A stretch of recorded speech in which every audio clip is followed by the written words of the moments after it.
এই ছেলে, তোমার গাড়ি কি এখনো পরিষ্কার হয়নি? না 5 মিনিট সময় লাগবে? আরে আমার হাতে এত সময় নাই, আমি এখনই উঠবো। আচ্ছা আপনি উঠেন তো দেখি গাড়িতে। উঠে আপনি কি করেন? এই বয়স্ক মহিলারা খুব কথা বলে, এই চাকরি আর আমি করব না। আরে বাহ, সামনের সিটে বসে আমাকে ভালোই লাগতেছে। এই বাড়িতে আমি চাকরি করব না, আমি চাকরিটা ছেড়ে দিব।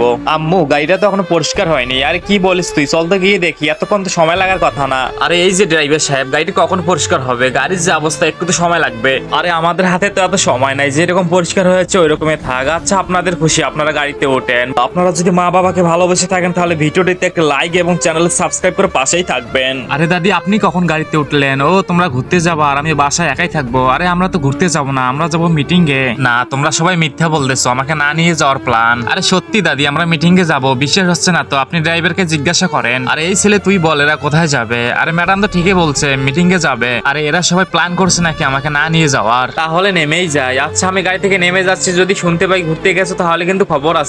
যাক বাবা, চলে গেছে। ড্রাইভার চলো এখন তুমি, আজকে সারাদিন ঘুরবো আর অনেক মজা করব। কি আর করবো, বাসায় আমাকে আজকেও একাই থাকতে হবে। যাই বাসা যাই। ড্রাইভার সাহেব, তোমাকে ধন্যবাদ আমাদের পক্ষে কথা বলার জন্য।